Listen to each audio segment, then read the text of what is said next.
ಊರಲ್ಲಿ ಮಳೆ ಜೋರಾಗಿತ್ತು. ಆಕಾಶದ ತುಂಬ ಕಪ್ಪು ಮೋಡ ಕವಿದಿತ್ತು. ಗಾಳಿ ಕೂಡ ಜೋರಾಗಿ ಬೀಸ್ತಾ ಇತ್ತು. ರಾಮು ಮತ್ತೆ ಶ್ಯಾಮು ಹೆಂಚಿನ ಕೆಳಗೆ ನಿಂತ್ಕೊಂಡಿದ್ದಾರೆ. ಚಳಿಯಿಂದ ಇಬ್ರು ನಡುಗ್ತಾ ಇದ್ದಾರೆ. ಮತ್ತವರ ಮುಖದಲ್ಲಿ ತುಂಬ ಬೇಜಾರಿದೆ. ಅವರ ಬಟ್ಟೆಗಳು ಕೂಡ ಮಳೆಯಿಂದ ನೆಂದು ಸ್ವಲ್ಪ ಒದ್ದೆ ಆಗಿದೆ. ಶ್ಯಾಮು, ಗಾಳಿ ಎಷ್ಟು ತಣ್ಣಗೆ ಬೀಸ್ತಿದೆ ಅಂತಂದ್ರೆ ನಾನಂತೂ ಪೂರ್ತಿ ನಡುಕ್ತಾನೆ ಇದ್ದೀನಿ. ಈ ಮಳೆಲಿ ಬಿಸಿ ಬಿಸಿಯಾಗಿ ಪಕೋಡ ಸಿಕ್ಕಿದ್ರೆ ಅದ್ರ ಮಜಾನೇ ಬೇರೆ. ಆದ್ರೆ ಈ ಹವಾಮಾನದಲ್ಲಿ ಪಕೋಡ ಯಾರು ಮಾಡ್ತಾರೆ? ಮನೆಯಲ್ಲಂತೂ ಬರೀ ಒಣಗೋಗಿರೋ ರೊಟ್ಟಿ ಇದೆ ಅಷ್ಟೇ. ಈ ಮಳೆ ಅಂತೂ ಹೊಟ್ಟೆನಲ್ಲಿ ಇಲಿಗಳನ್ನ ಓಡಾಡಿಸ್ತಿದೆ. ಇಲಿಗಳಲ್ಲ, ನನ್ನ ಹೊಟ್ಟೆಲಂತೂ ಆನೆ ಕುದುರೆಗಳೆಲ್ಲ ಓಡಾಡ್ತಿದ್ದಾವೆ. ಏನಾದರೂ ಮಾಡಲೇಬೇಕು, ಇಲ್ಲ ಅಂದ್ರೆ ಈ ಥಂಡಿ ಗಾಳಿಲಿ ಬರೀ ಗಾಳಿ ಕುಟ್ಕೊಂಡೆ ರಾತ್ರಿನ ಕಳಿಬೇಕಾಗುತ್ತೆ. ಸರಿ ರಾಮು, ಮೊದಲು ನಿಮ್ಮ ಮನೆಗೆ ಹೋಗೋಣ. ಅಲ್ಲಿ ಕುತ್ಕೊಂಡು ಏನಾದರೂ ಯೋಚನೆ ಮಾಡೋಣ. ಇಲ್ಲಿ ನಿಂತ್ಕೊಂಡ್ರೆ ಪಕೋಡ ಸಿಗೋದಲ್ಲ, ನಮಗೆ ನ್ಯೂಮೋನಿಯಾ ಬರುತ್ತೇನೋ ಅನ್ನಿಸ್ತಿದೆ. ರಾಮು ಶ್ಯಾಮು ಇಬ್ಬರು ಛತ್ರಿ ಹಿಡ್ಕೊಂಡು ರಾಮು ಮನೆ ಕಡೆಗೆ ಹೊರಡ್ತಾರೆ. ರಾಮು ಮತ್ತೆ ಶ್ಯಾಮು ಮನೆಗೆ ಬಂದು ಮಂಚದ ಮೇಲೆ ಕೂತ್ಕೋತಾರೆ. ಆಗ ಚಂಪಾ ಅಲ್ಲಿಗೆ ಬರ್ತಾಳೆ. ಇವರಿಬ್ರು ಸುಮ್ಮನೆ ಕೂತ್ಕೊಂಡಿರೋದನ್ನ ನೋಡ್ತಾಳೆ. ಮತ್ತೆ ಕೋಪದಿಂದ ಅವರಿಬ್ಬರನ್ನ ದುರ್ಗುಟ್ಟಿ ನೋಡ್ತಾಳೆ. ನೀವಿಬ್ರು ಇಲ್ಲಿ ರಾಜರ ಹಾಗೆ ಕೂತ್ಕೊಂಡಿದ್ದೀರಾ? ಹೊರಗಡೆ ನೋಡಿ, ಎಷ್ಟು ಜೋರಾಗಿ ಮಳೆ ಬರ್ತಾ ಇದೆ. ಮಾಡದಿಂದ ನೀರಿಳಿತಾ ಇದೆ. ನೀವಿಬ್ರು ಬರೀ ಮಾತಾಡ್ತಾ ಕೂತ್ಕೊಂಡಿರ್ತೀರಾ. ಅಯ್ಯೋ ಚಂಪಾ, ಕೋಪ ಯಾಕೆ ಮಾಡ್ಕೊಳ್ತೀಯ ನೀನು? ನಾನು ಶ್ಯಾಮು ಹತ್ರ ಹೇಳ್ತಾ ಇದ್ದೆ, ಈ ತಣ್ಣಗಿರೋ ವಾತಾವರಣದಲ್ಲಿ ನಿನ್ನ ಕೈಯಿಂದ ಏನಾದರೂ ಒಳ್ಳೆ ಪಕೋಡ ಸಿಕ್ಕಿದ್ರೆ ಎಷ್ಟು ಚೆನ್ನಾಗಿರ್ತಿತ್ತು ಅಂತ. ಹೌದಾ? ಪಕೋಡ ತಿನ್ಬೇಕಾ ಸಾಹೇಬ್ರಿಗೆ? ಮನೇಲಿ ಕಡ್ಲೆ ಹಿಟ್ಟೇ ಇಲ್ಲ, ಮತ್ತೆ ತರಕಾರಿ ಅಂತ ಉಳ್ದಿರೋದು ಆಲೂಗಡ್ಡೆ ಅಷ್ಟೇ. ಈ ಮಳೆಲಿ ಒಲೆ ಹೊತ್ಸೋದಕ್ಕೆ ನಾನು ಒಣಗಿರೋ ಸೌದೆ ಎಲ್ಲಿಂದ ತಗೊಂಡ್ ಬರ್ಲಿ? ಅದ್ಕೆ ನಾವೇನಾದ್ರೂ ತಿನ್ನೋದಕ್ ಬೇಕಾಗಿರೋ ಐಟಮ್ಸ್ನ ಹೊರಗಡೆಯಿಂದ ತಂದ್ರೆ ನೀವದನ್ನ ಮಾಡ್ಕೊಡ್ತೀರಾ? ನಮ್ಮ ಹತ್ರ ಒಂದು ಹೊಸ ವಿಧಾನ ಇದೆ. ನೀವಿಬ್ರು ಮೊದ್ಲು ಹೋಗಿ ಏನಾದ್ರೂ ತಗೊಂಡ್ ಬನ್ನಿ, ಆಮೇಲೆ ಮಾತಾಡೋಣ. ಸುಮ್ನೆ ಕೂತ್ಕೊಂಡು ಬರೀ ಮಾತಾಡ್ತಾ ಇರ್ಬೇಡಿ. ನಂಗೆ ಬೇರೆ ಕೆಲ್ಸಾನೂ ಇದೆ ಮನೇಲಿ. ರಾಮು ಮತ್ತೆ ಶ್ಯಾಮು ಒಬ್ರನ್ನೊಬ್ರು ನೋಡ್ಕೋತಾರೆ. ಮತ್ತೆ ಇಬ್ರು ಸ್ಮೈಲ್ ಮಾಡ್ತಾರೆ. ಅವರಿಬ್ರಿಗೂ ಏನೋ ಗೊತ್ತಿದೆ ಅನ್ನೋ ಹಾಗೆ. ಸ್ವಲ್ಪ ಹೊತ್ತಾದ್ಮೇಲೆ ಮಳೆ ಕಮ್ಮಿ ಆಗುತ್ತೆ. ರಾಮು ಮತ್ತೆ ಶ್ಯಾಮು ಇಬ್ರು ಊರಿನ ದೊಡ್ಡ ಆಲದ ಮರದ ಹತ್ರ ಹೋಗ್ತಾರೆ. ಇಬ್ರು ಮರದ ಸುತ್ತಮುತ್ತ ಗಮನ ಇಟ್ಟು ನೋಡ್ತಾರೆ.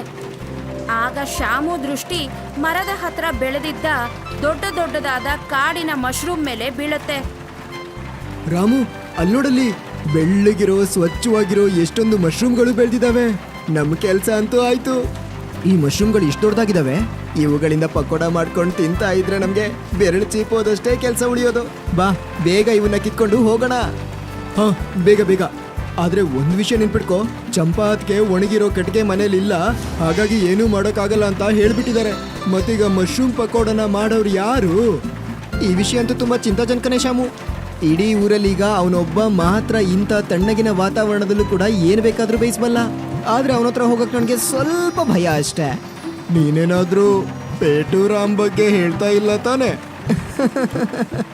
ಅಯ್ಯೋ ರಾಮು, ಅವನು ತಿನ್ನೋ ವಿಷಯದಲ್ಲಂತೂ ಪಕ್ಕಾ ಬಕಾಸುರನೇ. ಅಂಗಳದಲ್ಲಿದ್ದ ಹೆಂಚಿನ ಕೆಳಗೆ ಒಬ್ಬ ದೊಡ್ಡ ಗಾತ್ರದ ವ್ಯಕ್ತಿ ನಿಂತಿದ್ದ. ಅವನಿಗೆ ದೊಡ್ಡ ದೊಡ್ಡ ಮೀಸೆ ಇತ್ತು, ಮತ್ತೆ ಮುಖದ ಮೇಲೆ ದೊಡ್ಡ ನಗು ಇತ್ತು. ಈ ವ್ಯಕ್ತಿ ಬೇರೆ ಯಾರು ಅಲ್ಲ, ಇವನೇ ಪೇಟುರಾಮ್. ಪೇಟುರಾಮ್ ಇವನ ಮೀಸೆ ದೊಡ್ಡದು, ಬಾಣ್ಲಿ ಕೂಡ ದೊಡ್ಡದು. ಮತ್ತೆ ಅವನ ತಲೆಯಲ್ಲಿ ಯಾವಾಗ್ಲೂ ವಿಚಿತ್ರ ಅಡಿಗೆಗಳೇ ನಡೀತಾ ಇರುತ್ತೆ. ಅವನ ಕೈಯಲ್ಲಿ ಕಬ್ಬಿಣದ ದೊಡ್ಡ ಬಾಣ್ಲಿ ಇತ್ತು. ಆಕಾಶದಿಂದ ಬೀಳ್ತಾ ಇದೆ ನೀರು, ಮತ್ತೆ ನನ್ನ ಹೊಟ್ಟೆ ಹೇಳ್ತಾ ಇದೆ ಅಡಿಗೆ ಮಾಡಕ್ ಸಿದ್ಧನಾಗತ್ತ. ಇವತ್ತು ನಾನು ಏನು ಮಾಡ್ತೀನಿ ಅಂದ್ರೆ ಇಡೀ ಊರೇ ನೆನ್ಪಿಟ್ಕೊಳ್ಳುತ್ತೆ. ಪೇಟುರಾಮ್ ದೊಡ್ಡ ಬಾಣ್ಲಿಯನ್ನ ಒಲೆ ಮೇಲೆ ಇಡ್ತಾನೆ, ಮತ್ತೆ ತಿಂಡಿ ಮಾಡೋದಕ್ಕೆ ತಯಾರಿ ಮಾಡ್ಕೋತಾನೆ.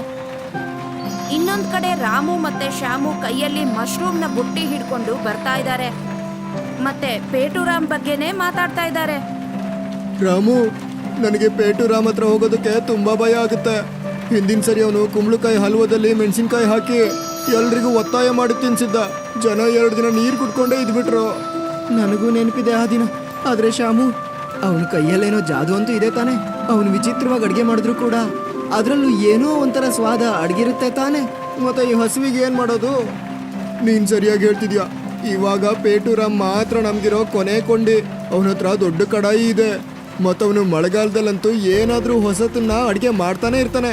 ಮತ್ತೀಗ ಯಾಕೆ ತಡ ಮಾಡೋದು? ನೀನು ಧೈರ್ಯ ತಂದ್ಕೋ ಮತ್ತೆ ಈ ಮಶ್ರೂಮ್ ಬುಟ್ಟಿನ ಹೊತ್ಕೋ.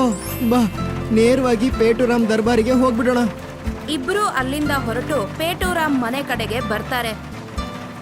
ಪೇಟುರಾಮ್ ತಮ್ಮ ಮನೆ ಅಂಗಳದಲ್ಲಿ ಅಡಿಗೆ ಮಾಡಕ್ಕೆ ಇನ್ನೇನು ಶುರು ಮಾಡ್ತಾ ಇರ್ತಾನೆ.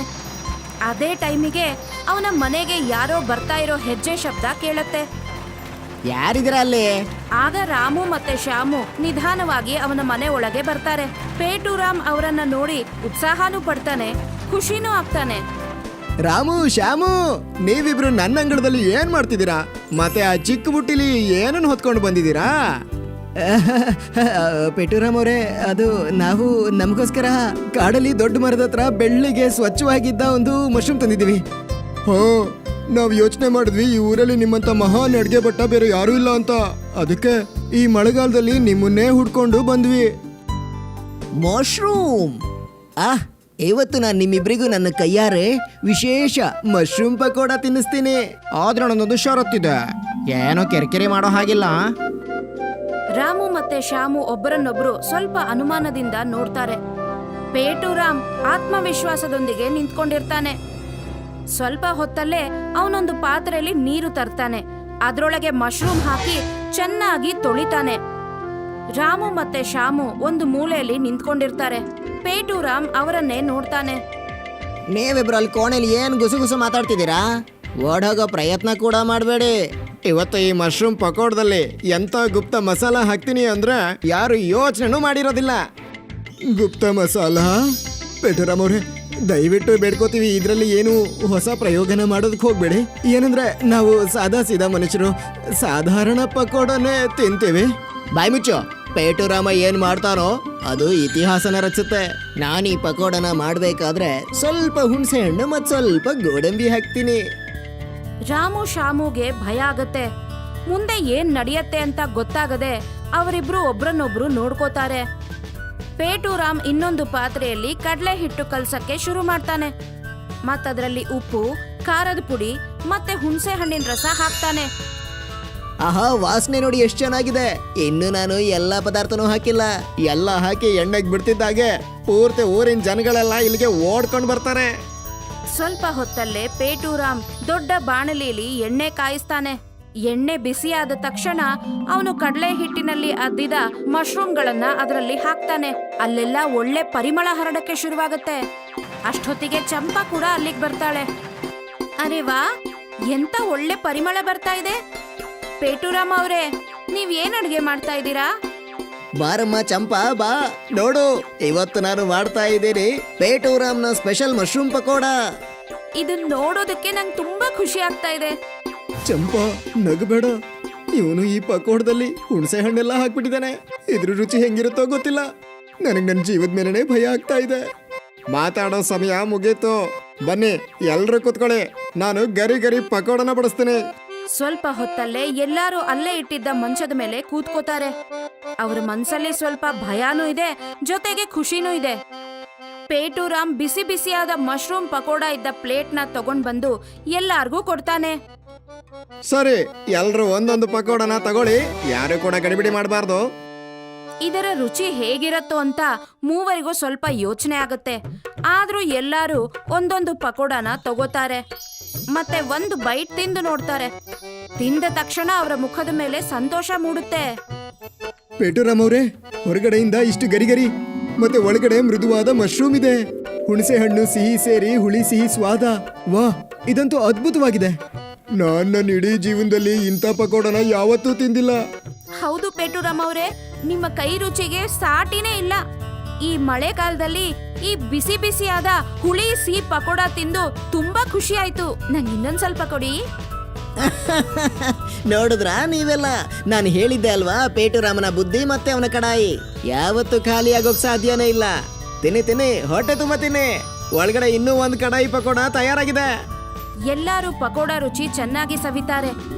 ಮಳೆಯಲ್ಲಿ ಮಾತಾಡ್ತಾ ಕೂತಿರ್ತಾರೆ. ಮತ್ತೆಲ್ಲ ಜೊತೆ ಸೇರಿ ಮಶ್ರೂಮ್ ಪಕೋಡನ ಸವಿತಾರೆ. ಇದೇ ರೀತಿ ಅವತ್ತಿನ ಆ ದಿನ ಮುಗಿಯುತ್ತೆ. ಮತ್ತೆ ಕೆಲ ದಿನಗಳ ನಂತರ ಒಂದು ಚಿಕ್ಕ ಗಾಡಿ ಹಳ್ಳಿಯ ಮಾರ್ಕೆಟ್ ಹತ್ರ ಮಳೆಗಾಲದಲ್ಲಿ ನಿಂತಿರುತ್ತೆ. ಗಾಡಿ ತುಂಬಾ ಹೊಳಿತಾ ಬಣ್ಣ ಬಣ್ಣವಾಗಿ ಅಲಂಕಾರಗೊಂಡಿರುತ್ತೆ. ಈ ಗಾಡಿ ಬೇರೆ ಯಾರ್ದು ಅಲ್ಲ, ನಮ್ಮ ಪೇಟುರಾಮ್ದು. ಬನ್ನಿ ಬನ್ನಿ, ಪೇಟುರಾಮನ ಅದ್ಭುತವಾದ ಮಶ್ರೂಮ್ ಪಕೋಡ ತಿನ್ನಿ. ಸ್ವಾದಕ್ಕೆ ಸಾಟಿ ಇಲ್ಲ, ಪೂರ್ತಿ ಸಂತುಷ್ಟಿನೇ. ಆಗ ರಾಮು ಮತ್ತೆ ಶ್ಯಾಮು ಆ ಕಡೆ ಹೋಗ್ತಾ ಇರ್ತಾರೆ. ಆಗ ಪೇಟುರಾಮ್ನ ಹೊಸ ಗಾಡಿನ ನೋಡ್ತಾರೆ ಮತ್ತೆ ಸಂತೋಷದಿಂದ ಅವನ ಹತ್ರ ಬರ್ತಾರೆ. ವಾರೆ ವಾ, ನೀವಂತೂ ಈ ಅಂಗಡಿ ಹಾಕ್ಬಿಟ್ಟು ನಮ್ಮ ನಾಲಿಗೆ ಚಪ್ಪಲಕ್ಕೆ ಒಳ್ಳೆ ದಾರಿ ಮಾಡ್ಕೊಟ್ರಿ. ಹೌದೌದು, ಖಂಡಿತ. ನೋಡ್ತಾ ಇರಿ ಪೇಟುರಾಮ್ ಅವ್ರೆ, ನಿಮ್ ಅಂಗಡಿ ಬಹಳ ಬೇಗನೆ ಬೆಳೆಯುತ್ತೆ. ಪ್ರತಿ ಊರಿನ ಜನರು ನಿಮ್ ಮಶ್ರೂಮ್ ಪಕೋಡನ ತಿನ್ನೋಕೆ ಹುಡ್ಕೊಂಡ್ ಬರ್ತಾರೆ. ನಿಜಾನಾ? ಹೌದು ಹೌದು, ಯಾಕಿಲ್ಲ. ಅಂದ್ಹಾಗೆ ಈಗ ನಮಗೊಂದು ಪ್ಲೇಟ್ ಕೊಡಿ. ಒಂದ್ ಪ್ಲೇಟಿಗೆ ಎಷ್ಟು? ಅರ್ಧಕ್ಕೆ 501, ಪೂರ್ತಿಗೆ 1001. ಏನು ಇಷ್ಟು ದುಬಾರಿನ? ಶ್ಯಾಮು, ನೀನು ಸರಿಯಾಗಿ ಹೇಳಿದ್ದೆ. ಜನ ಏನೋ ಖಂಡಿತ ಬರ್ತಾರೆ, ಆದ್ರೆ ಸ್ವಾದಕ್ಕೋಸ್ಕರ ಅಲ್ಲ, ಈ ಹುಚ್ಚನ್ನ ನೋಡೋದಕ್ಕೆ. ನೀವಿಬ್ರು ದುಷ್ಟ ಮನುಷ್ಯರ, ನನ್ನ ಬಗ್ಗೆನೇ ತಮಾಷೆ ಮಾಡ್ತೀರಾ? ಪೇಟುರಾಮ್ ಅವರ ಮಾತನ್ನ ಕೇಳಿಸ್ಕೊತಾನೆ ಮತ್ತೆ ಕೈಯಲ್ಲಿ ಸೌಟ್ ತಗೊಂಡು ಅವರನ್ನ ಅಟ್ಟಿಸ್ಕೊಂಡು ಹೋಗ್ತಾನೆ. ರಾಮು ಮತ್ತೆ ಶ್ಯಾಮು ಭಯದಿಂದ ಅಲ್ಲಿಂದ ಓಡ್ ಹೋಗ್ತಾರೆ. ಇದರ ಜೊತೆಗೆ ನಮ್ಮ ಇವತ್ತಿನ ಕಥೆ ಇಲ್ಲಿಗೆ ಮುಗಿಯುತ್ತೆ.